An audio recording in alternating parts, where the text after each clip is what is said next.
There is a massive opportunity in 2025 going into 2026 to buy businesses. Before you leave this video, I have helped people buy businesses with literally no money using owner financing.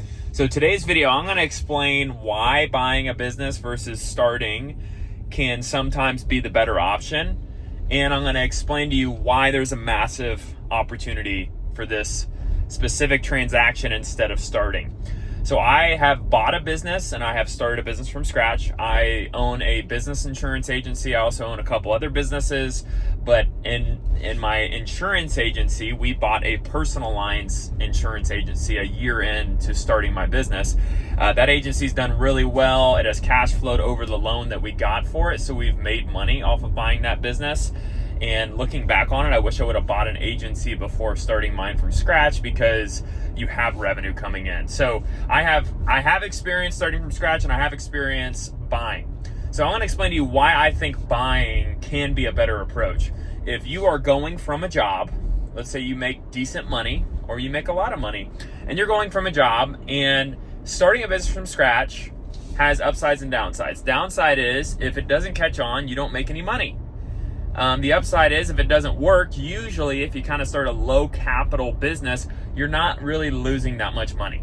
You're not losing money because it didn't really cost you that much to start. Now, if you buy a business and it goes belly up, then you could be out significant money or have a loan tied to that transaction. So the reason I think buying, if you have an established income, is that if you buy the right business and you can keep that income.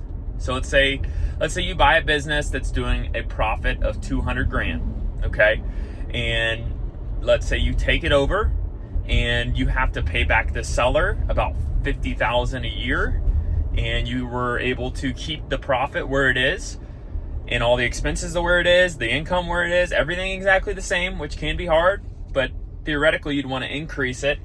You would make $150,000 in profit of that business after paying the owner or your loan $50,000. So you're buying a business, and let's say you're making $150 right now, you consistently continue to make that same amount.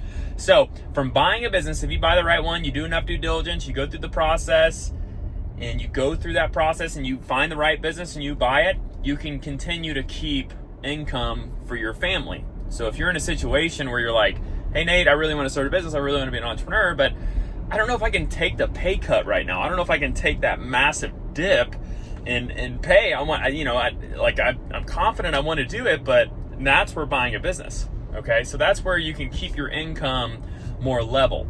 Now let's go into the other side of why is there a massive opportunity to do this, and how do you approach owners?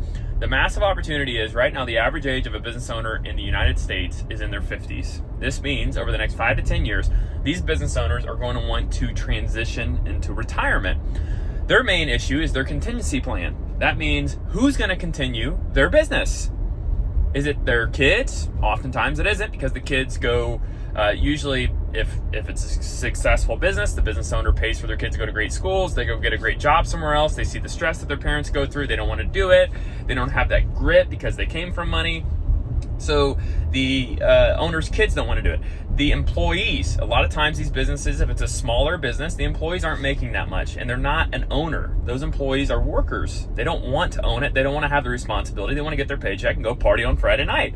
So they don't want to take it over. So this puts an owner in a very difficult position of sitting there and saying, who is going to continue my business? And I have this asset that I want to sell and transition to somebody else. I care about the branding. I care about my spot in the community. And what am I going to do with my business? So that's where you can approach these owners. And there's so many of them that want to transition. So you need to identify, and this is what you would do if you wanted to approach an owner to buy their business. And I'll tell you how you're going to structure the deal in a second. You would call these business owners. They're old school. They're in their 50s. You can't email them. You're going to have to call them. You might have to show up at their business and identify which industries you want to be in.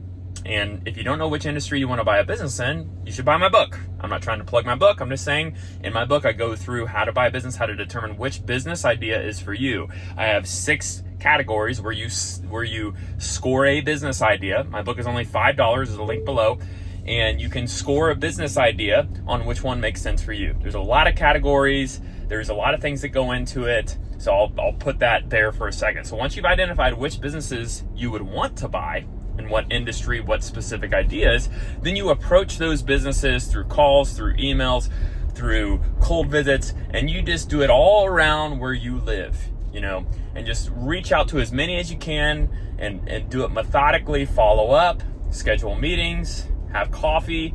You're doing all these things to get in front of these business owners. To structure a deal, let's say you have an owner that's interested. You say, great, what my idea is, I want to take over this business. We want to agree on a purchase price, and we want to have some of that purchase price be paid up front. So if you have money, you can say that. Say, hey, I have some money that I can pay you up front, but I want to structure a deal where it's owner financing, where you continue to get paid, and if this deal falls through, you continue to own the business. So there has to be some skin in the game for him, and you have to remove a little bit of the risk that if you fail this business, he gets to take it back over. Something like that. And the deals can be custom. I help people out with it. So if you want help on that, you can always reach out to me. But basically, each owner is different. Each owner is a little bit risk averse. Some want more money up front. Some want it to be a loan. So you can do a structure of owner financing. Let's say you agree on a $500,000 purchase price. You could say, hey, I want $300,000 in owner financing, $200,000 paid up front. You can do a loan for $200,000. Okay, based on the pro rata or the pro forma of the company, it'd be pretty easy to get a loan for $200,000 if the profit's $200K. Okay, so there's different structures you can do, but depending on your specific situation, you may want to do a structure that's heavily owner finance. You may want to do a structure that's heavily loan. Maybe you want to get them out of there. You're going to negotiate them staying around, training you. There's a lot of things that go into that transaction where you're trying to understand what a deal makes sense for you. And the money has to be there. It has to make sense from the down payment, from the monthly cash flow. Do you have opportunities to scale that business? Do you have opportunities to grow that business? There's a lot of factors that go into it, but that's where the deal structure, depending on your current situation, you can structure it in a way that allows you to be flexible with the money that you have. So once you take over that business, let's say you're cash flowing, always buy a business that you can grow. Usually owners in this situation, their 50s and 60s, they're cruising. They ain't growing, they ain't hustling. They've gotten to a point where they believe it's worth it, and anything that isn't worth it doesn't make sense to them. So this is just a little infomercial about how to buy a business, how to find an opportunity. As always, I have my book for $5 that I mentioned earlier. I also have a course for $20 that goes way more in depth in buying and starting with a specific business idea. It'll really help you get a business idea way more than my book. I also have calls, and I'm a consultant for business transactions as well. So if you want to have a call, I charge $100 or $100 for 30 minutes, $200 for an hour, and be happy to help you out and find you a business to buy.